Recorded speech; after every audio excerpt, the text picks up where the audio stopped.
Abramos mais uma vez, texto sagrado. Esse não está transcrito no boletim e nem vai ser projetado ali na tela.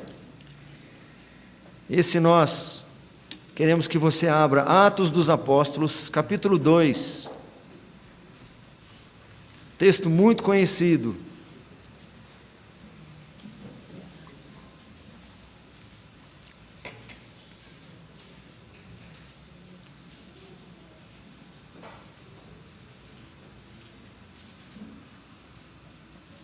Atos dos Apóstolos, capítulo 2. Você já deve ter ouvido muitos sermões nesse texto. Do verso 42 ao 47.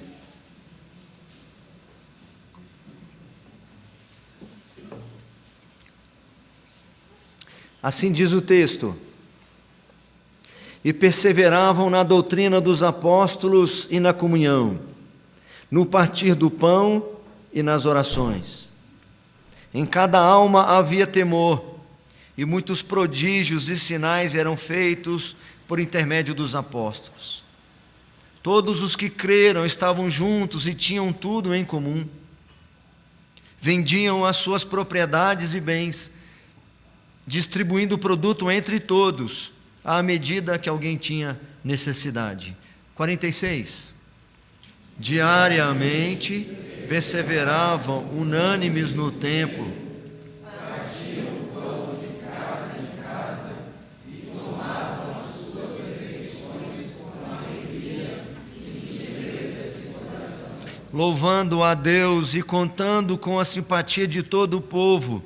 Enquanto isso, acrescentava-lhes o Senhor, dia a dia, os que iam sendo salvos. Oramos várias vezes no decorrer da liturgia, mas é oportuno que façamos mais uma. Eu convido o presbítero Carlos Salmeron, que está aqui ao meu lado, que nos dirija a Deus em oração, rogando ao Senhor que nos instrua nesta hora, que fale conosco para a sua glória.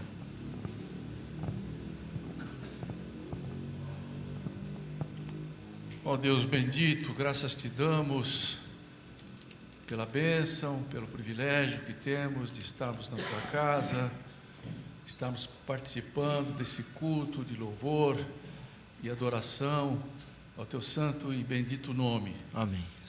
Já oramos, cantamos hinos e já tivemos esse momento precioso quando a igreja recebe esse casal, precioso casal, ó Deus, como novos membros da nossa igreja, sobre os quais ainda oramos, pedimos a tua bênção, amém, fortalecimento espiritual, crescimento, amém, desejo de conhecer mais e mais os teus preceitos, desejo cada vez maior de estar na tua presença. Amém. E agora, Deus, na hora da exposição da tua palavra, nós nos colocamos diante do Senhor, humildemente, rogando ao Senhor que nos dê sabedoria, nos dê entendimento, Senhor, para recebermos o teu recado nesta noite, possamos, ó Deus, praticá-los durante todos os dias da nossa vida.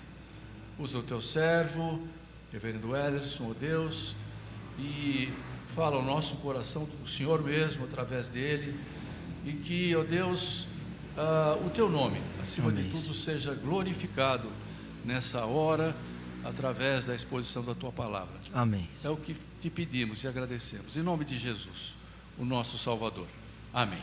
Amém.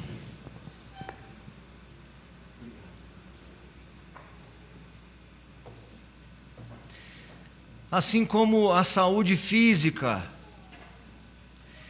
de um corpo físico pode ser avaliada através de exames. Para saber se está tudo bem, você pode fazer exames. Existem os exames clínicos, em que o médico vai olhar sua garganta, vai auscultar, vai aferir sua pressão, e daí por diante. Existem exames laboratoriais, exame de sangue, etc. Existem exames de imagem. E sempre quando sai o resultado, existe ali um código de referência. Então, para saber se você está com índice muito elevado do açúcar no seu sangue tem ali uma referência padrão. Se estiver muito baixo o seu resultado, abaixo daquele índice, problema. Da mesma maneira, a igreja pode ser avaliada quanto à sua saúde. As Escrituras ensinam para nós, nosso Senhor ensina isso nos Evangelhos, que as portas do inferno não prevalecerão contra a igreja. Mas ali ele não se refere a alguma denominação, ele não se refere a alguma igreja local, ele se refere à sua igreja, os eleitos e salvos espalhados pela face da terra. Porque igreja local fecha, é só nós pesquisarmos um pouco. Esses dias mesmo li notícia de uma igreja nos Estados Unidos que fechou. Fecharam as portas, não tinha mais o que fazer. Denominações fecham, deixam de existir. Existem muitas no nosso país que estão minguando, estão diminuindo. Quiçá nos Estados Unidos e na Europa.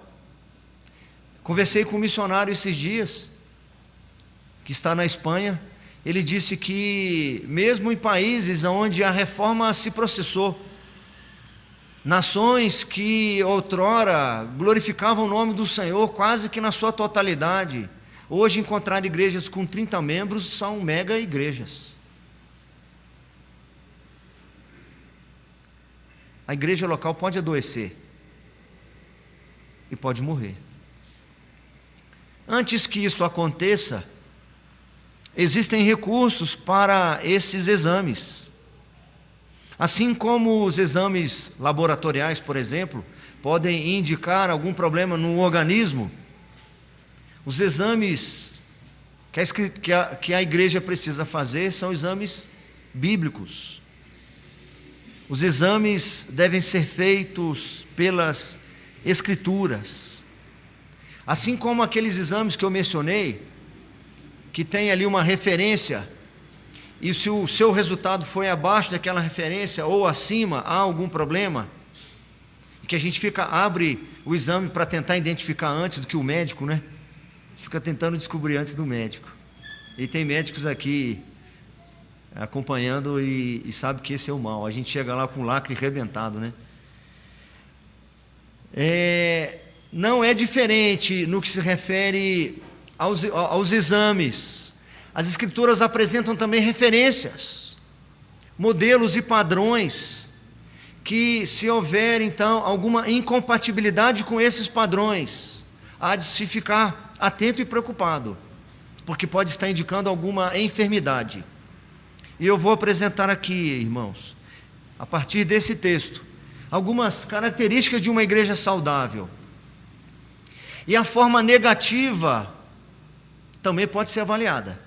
Aqui nós encontraremos características de uma igreja saudável. E a ausência dessas características indicarão uma igreja adoentada. A primeira característica, aguardando os irmãos anotarem, algumas características de uma igreja saudável. De acordo com esse texto, já no início do primeiro versículo que lemos, compromisso na pregação e ensino da palavra.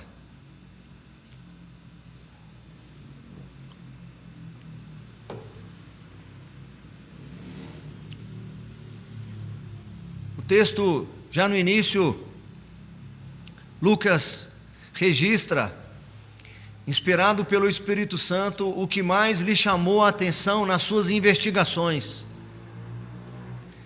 Lucas não era um dos 12. Lucas não foi testemunha ocular da maioria das coisas que ele registrou, tanto no Evangelho quanto aqui no livro de Atos. Nós sabemos disso porque ele afirma já no início que é fruto de acurada investigação. Ele foi fazer entrevistas, ler documentos. E quando ele vai descrever esta igreja nascente, depois daquela conversão, no início do capítulo, lá no dia da festa de Pentecostes, o que mais lhe chamou a atenção dos testemunhos que ouviu, das coisas que leu, é que aqueles irmãos, e a grande maioria eram novos na fé.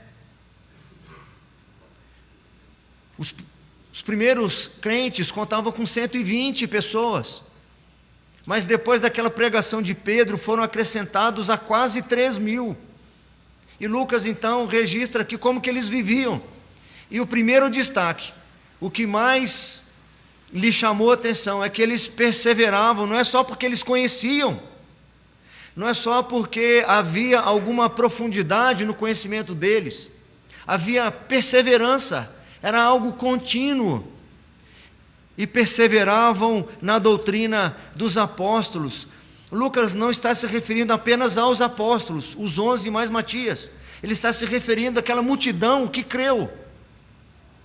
Isso era a marca deles, que eles perseveravam na doutrina dos apóstolos, nos ensinos inspirados por Deus, através da vida dos apóstolos. Algumas vezes eu fico tentando, penso que eu deveria falar coisas assim, mais elaboradas e coisas mais grandiosas, e eu sempre vou para o texto e eu acabo nas mesmas coisas, nas coisas mais essenciais da fé, nas coisas mais elementares. Não existe nada mais elementar do que esse padrão para identificar a saúde da igreja, da coletividade, para avaliar a saúde das famílias, dos indivíduos crentes. Que perseverança é essa que você tem na pregação, no ensino da palavra, no ouvir, no praticar, no ensinar? Nós vamos encontrar Paulo, por exemplo, falando a Timóteo sobre a sua saúde física. O seu problema do estômago você resolve com o vinho, mas a sua saúde espiritual você resolve com a palavra. E nas 2 cartas ele vai demonstrar a Timóteo muitas vezes quanto a isso aqui. Procura apresentar-te a Deus como obreiro que não tem de que se envergonhar e que maneja bem a palavra da verdade. Ele vai dizer isso a Timóteo. Ele vai dizer a Timóteo: toda a escritura é inspirada por Deus e útil para o ensino, para a repreensão, para a correção, para a educação na justiça, a fim de que todo homem de Deus seja perfeito e perfeitamente habilitado para toda boa obra. Ele vai dizer a Timóteo: prega a palavra, insta, quer seja oportuno, quer não, corrige, repreende e exorta com toda a longanimidade e doutrina. Não há saúde na igreja, não há vitalidade, há a parte da escritura, de uma vivência rotineira.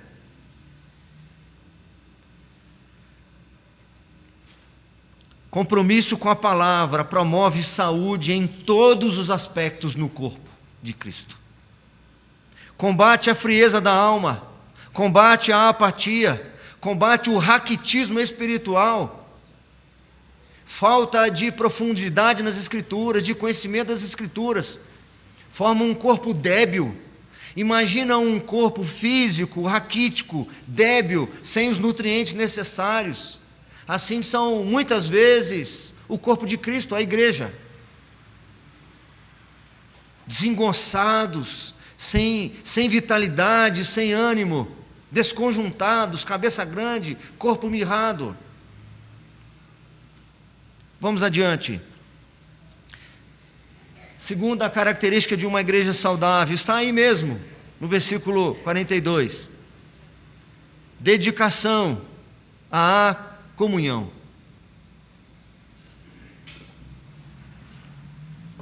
Alguns comentaristas dizem que essa virtude, perseverar, essa palavra que está aí, e perseveravam, deve ser repetida em todas as demais práticas da igreja. Lucas, se quisesse, poderia dizer: perseveravam na doutrina dos apóstolos, e também perseveravam na comunhão, e perseveravam também, mas ele coloca uma vez e vai ali elencando como que aquela igreja vivia, como ela foi conhecida. Anos mais tarde, Lucas está escrevendo sobre uma igreja do passado, ele não estava aqui nesses dias. E quais as virtudes que foram elencadas nessa igreja? Quais eram as suas bandeiras? Como essa igreja era conhecida? Não é porque tinha um amplo estacionamento, não é porque estava bem localizada, não é nem porque não encontrava oposições. É porque além de perseverar na palavra, essa igreja também se dedicava à comunhão. Significa que cuidavam uns dos outros. Diz-nos ainda o 45 e 46, todos os que creram estavam juntos e tinham tudo em comum. Vendiam as suas propriedades e bens, distribuindo o produto entre todos à medida que alguém tinha necessidade. É óbvio que esses 2 versículos não são normativos. Não está dizendo para ninguém sair vendendo as suas propriedades para distribuir. Não está dizendo isso. Isso aqui é uma narrativa. Um preceito de narrativa é que a narrativa não determina como as coisas devem ser. Ela registra como as coisas foram. É por isso que nós vamos encontrar narrativas dizendo que Davi tinha mais de uma esposa. Não está mandando ninguém ter mais de uma esposa. Está simplesmente dizendo o que aconteceu lá. Mas por que isso está aqui então na Escritura? Se não é para eu fazer, por que está aqui? Porque o princípio deve ser observado.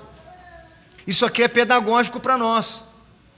O que está na base dessa atitude deve ser praticado assim. O cuidado uns pelos outros. O sentar-se num local como o nosso, para prestar culto, e o pastor mandar abrir um texto da Escritura, você olhar para o lado para ver se o seu irmão conseguiu abrir também.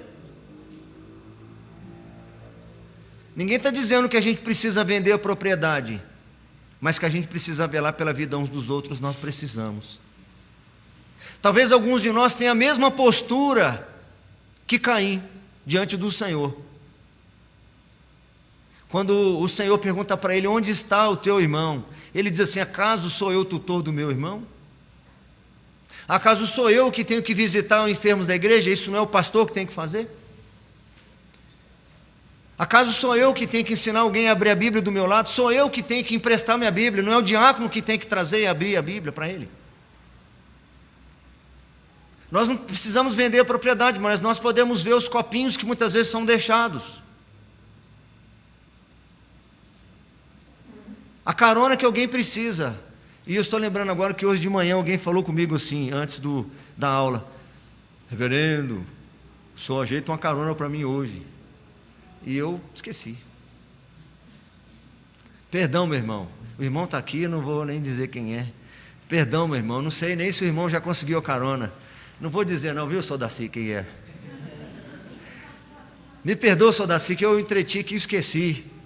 Não sei se alguém deu carona para o senhor, se alguém ofereceu carona para o senhor. Mas nós precisamos, meus irmãos, porque isso é salutar. O salmista vai dizer o seguinte, como é bom e agradável viverem unidos os irmãos. É como óleo precioso sobre a cabeça, o qual desce para a barba de Arão, e desce para a gola de suas vestes. Entre outras coisas, o óleo tinha efeito curativo. A comunhão dos irmãos está sendo comparada aqui pelo salmista numa metáfora, num simbolismo muito interessante. Ele diz que a comunhão dos irmãos é como remédio. O óleo era usado como remédio. O óleo era, a gente diz passado, né? Nós vamos encontrar texto dizendo pensado. Ele pensou-lhe as feridas. Nós vamos encontrar isso lá no caso do bom samaritano, que encontra aquele sujeito lá todo machucado e ele passa óleo. Nós vamos encontrar Tiago dizendo que deve trazer o óleo, porque o óleo tem efeito curativo, inclusive de forma simbólica. Ele simboliza o próprio Espírito Santo. A comunhão é curativa, irmãos, é terapêutica. Eis aqui uma outra maneira de nós avaliarmos a saúde da nossa espiritualidade, ou a saúde da espiritualidade da nossa igreja, se há essa preocupação de uns aos outros, esse cuidado uns com os outros. Você conhece alguém desempregado? Não, mas essa junta diaconal tem que se virar. Você conhece algum idoso que precisa de alguma ajuda? Mas isso aí é a junta diaconal que resolve. Eles foram eleitos para isso. Será que não tem ninguém entre nós que precisa de um remédio, além de uma carona, uma palavra, um conselho, um sorriso? Alguém disse para mim que a tendência dessas igrejas escuras, eu não encontrava muita razão de ser, além de moda, ou imitar a iniciativa privada. O sujeito quer aparecer com o Steve Jobs, né? Fica aquele palco enorme, um telão atrás dele, ele com a camisa dobrada e dando uma palestra. Mas alguém disse para mim que é para ficar uma penumbra no meio do povo, porque as pessoas não querem ser identificadas, as pessoas não querem ser reconhecidas, as pessoas não querem ser acionadas, as pessoas preferem contribuir e pagar para que alguém faça o serviço. Ela quer entrar, receber a bênção, receber a motivação necessária, ter o seu ego massageado, encontrar motivação para enfrentar os dilemas da vida e ir embora. Ela não quer saber negócio de carona, de departamento infantil, de dar aula para criança, de ajudar a abrir a igreja, quem é que vai fazer o almoço. Eles não querem saber disso. Por isso que eles querem entrar anônimos e permanecer anônimos. Aqui a gente quer clarear mais, não só o ambiente, mas clarear os preceitos bíblicos que trarão saúde para nós. As dificuldades, as limitações que eu tiver para conviver com o meu irmão, não estou dizendo um falso irmão. Paulo é muito sério em relação a isso. Quando ele fala de comunhão, de unidade ou de relacionamento, ele diz assim: mas eu não me refiro aos glutões, aos maledicentes deste mundo, senão vocês teriam de sair desse mundo.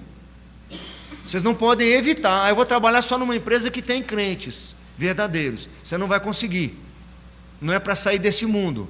Aí ele diz: mas eu me refiro àqueles que, se dizendo irmão, ou dizendo-se irmão, melhor dizendo, são glutões, beberrões, maledicentes, com os tais nem sequer comais. Ninguém está dizendo aqui para a gente ficar tolerando o falso irmão. Mas as minhas limitações de convívio demonstram aí algum índice alterado nos meus exames. Sozinho, eu ouvi essa frase e não sei de quem a escreveu. Sozinho pode-se ir mais rápido, mas juntos pode-se ir mais longe. Assim como a palavra é salutar, promove saúde para todo o corpo espiritual, para todo o corpo, para toda a cristandade, a comunhão é um santo remédio contra grandes males, contra o egoísmo, porque eu sou desafiado no meu egoísmo, porque a comunhão precisa se basear no altruísmo, no bem do outro. É o santo remédio contra o individualismo e outros ismos. Terceiro,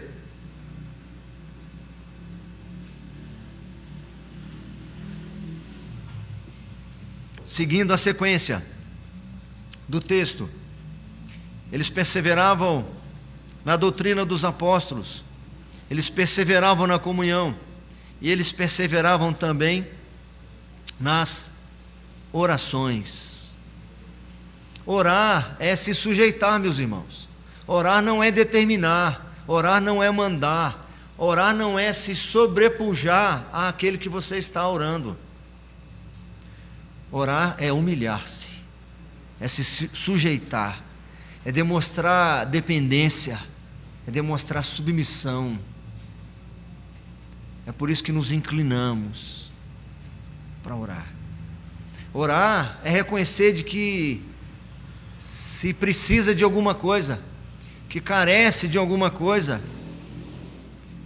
Além disso, orar, além de ser expressão de humildade, de necessidade, de carência, a oração também é expressão de confiança, de certezas, de convicções. Uma igreja é saudável se é uma igreja que se reconhece dependente de Cristo. Se permanecerdes em mim e a minha palavra permanecerdes em vós, é o que Jesus diz lá em João 15. Porque ele dissera no início do versículo: eu sou a videira verdadeira e vós os ramos. Todo ramo que permanece em mim, esse dá muito fruto. Mas os ramos que não permanecem em mim, esses são lançados fora. Eles viram galhos para serem queimados.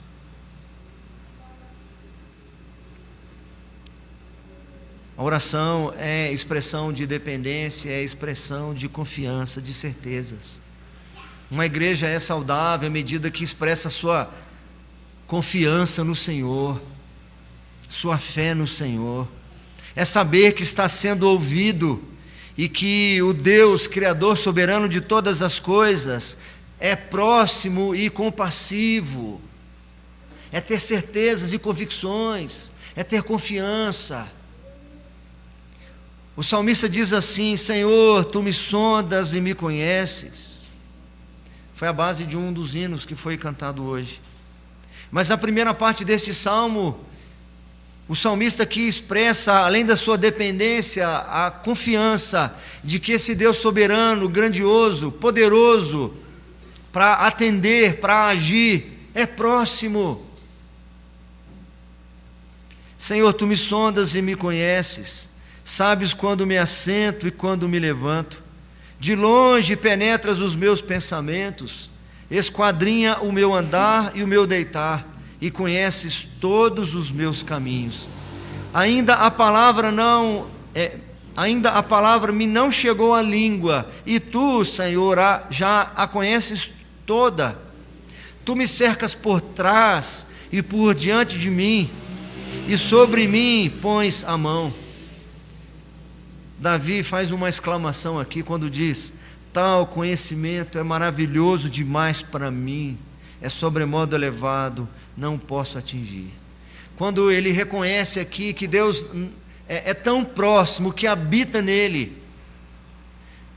é tão atencioso que sabe até o que ele vai ainda pedir, conhece suas necessidades mais reservadas, seus desejos mais secretos.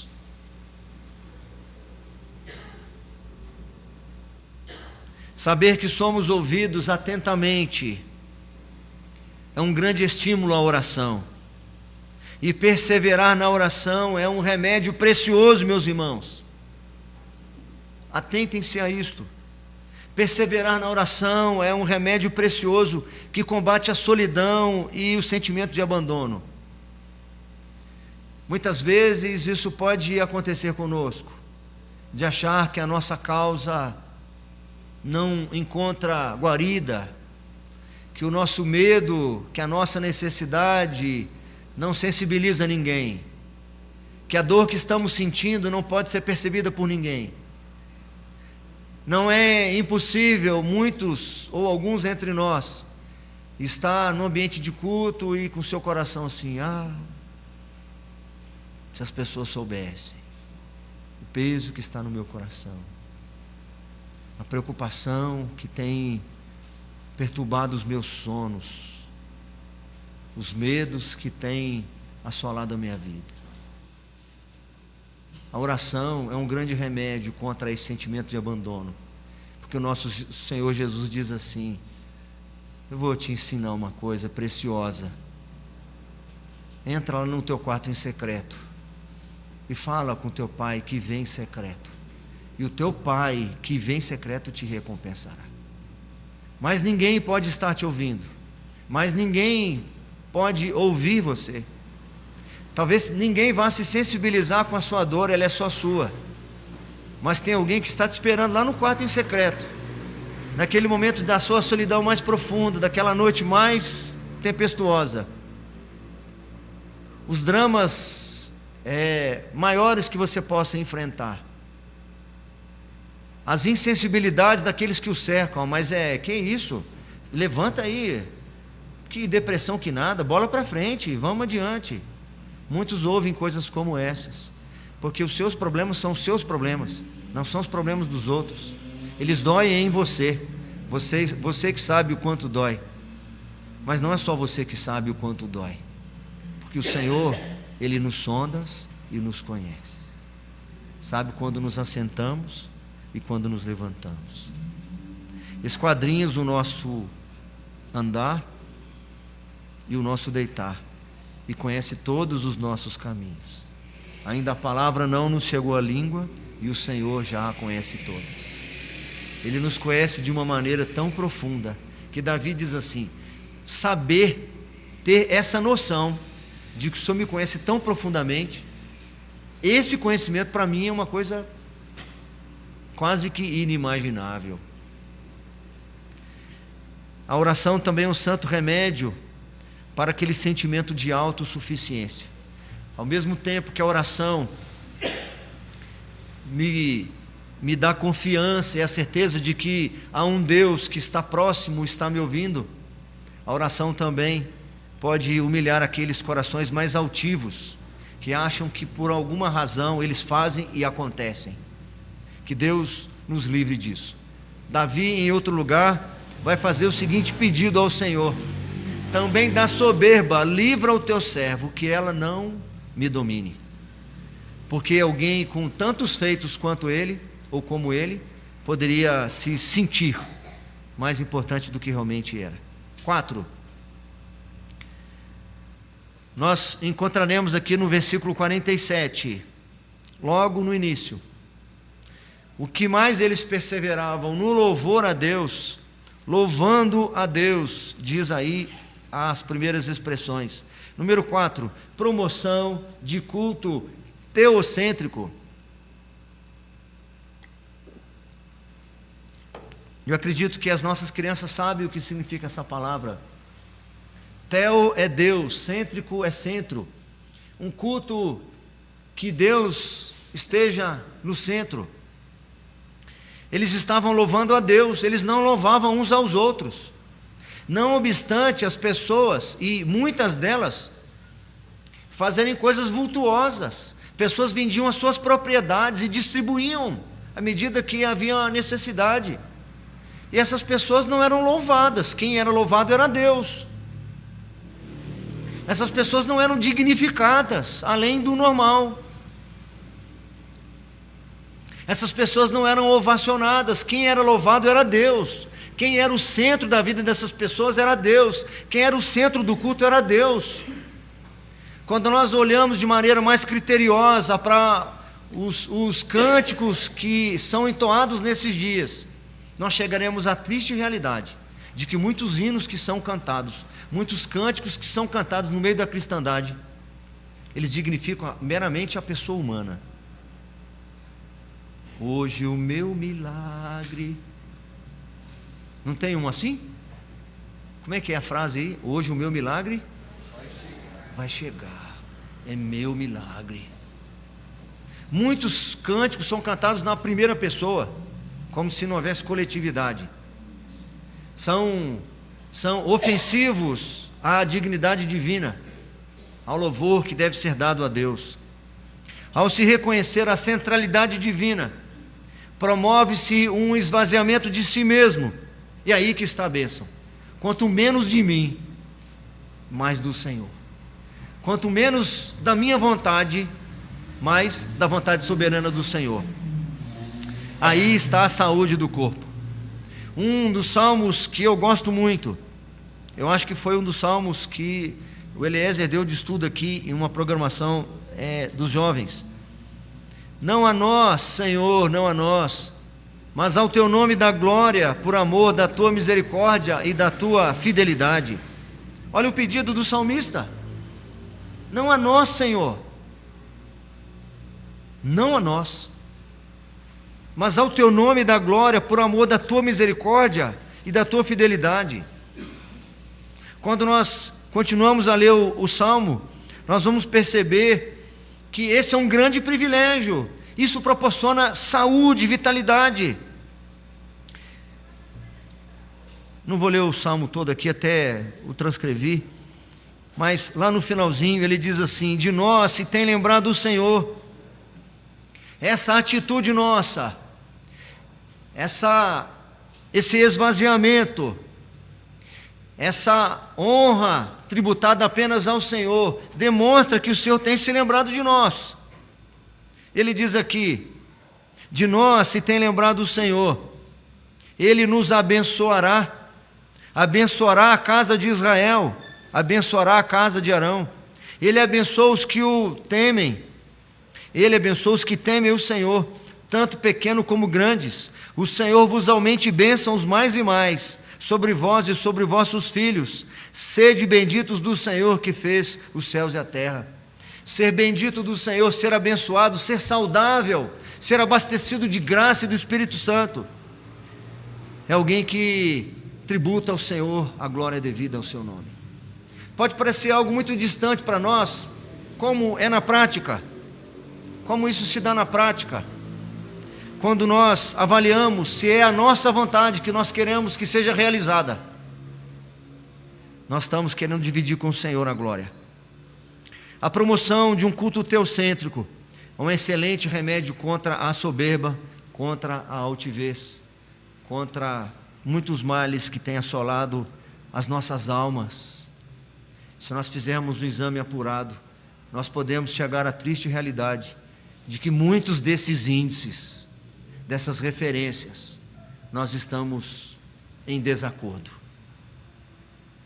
Mas a gente simplesmente só diz assim: estou desanimado, ou estou sem vontade, e a gente acha que a culpa é do irmão, é do pastor, do conselho atual, do tipo de programação que se tem, do tipo de banco que se tem, e a gente começa a elencar aqui culpados pela nossa frieza espiritual, quando na realidade eu preciso fazer um exame. 5, estamos caminhando para o final, irmãos, vou agilizar. Empenho no testemunho. Se você tem aí, você observe no versículo 47, eu estou dividindo ele em 3 partes. A primeira parte, louvando a Deus. A segunda parte, e contando com a simpatia de todo.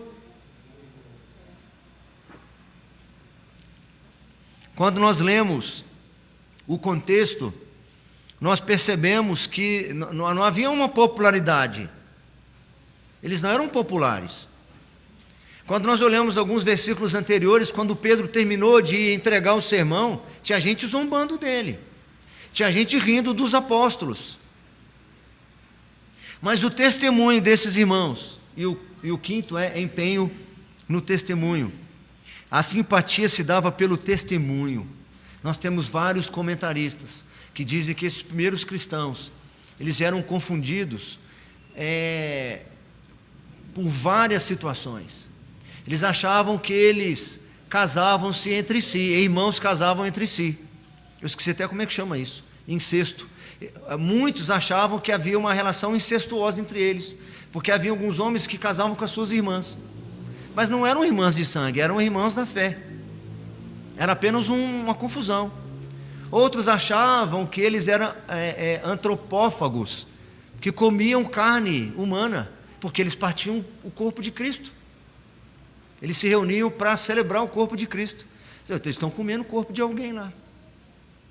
Mas o fato é que o testemunho de fidelidade desses irmãos vencia todos esses preconceitos, porque essas e outras acusações não persistiam quando o caráter desses homens e mulheres se revelava.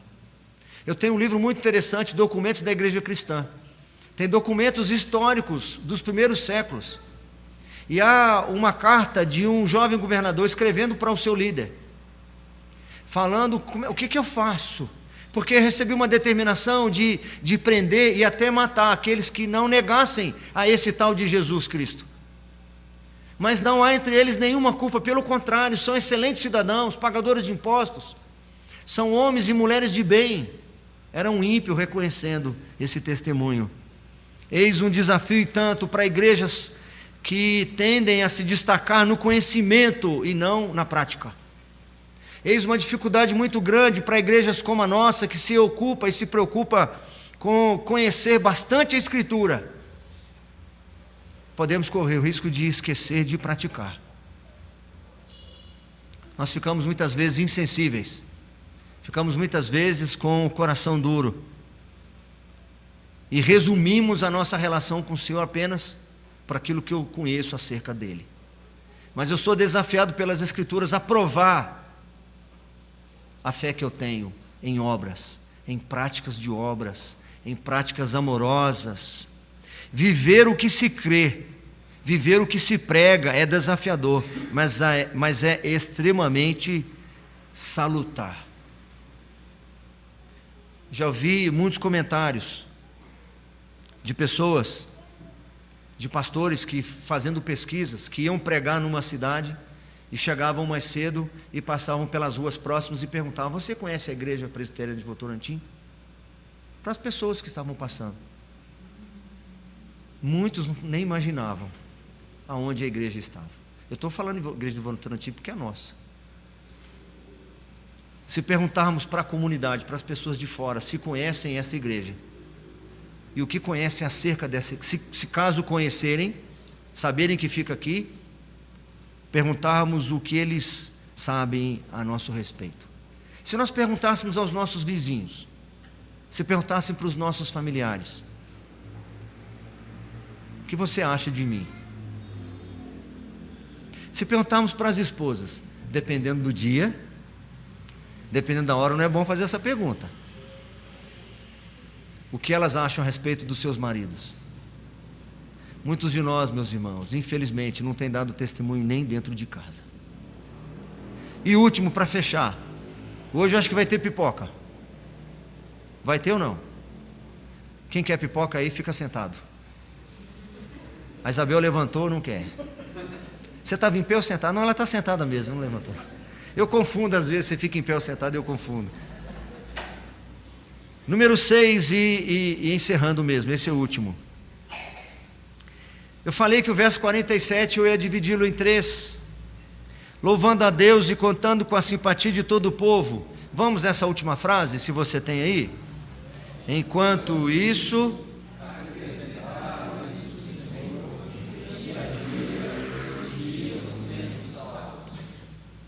Não deve haver entre nós nenhuma numerolatria, adorarmos números e avaliarmos a nossa saúde apenas nesse critério.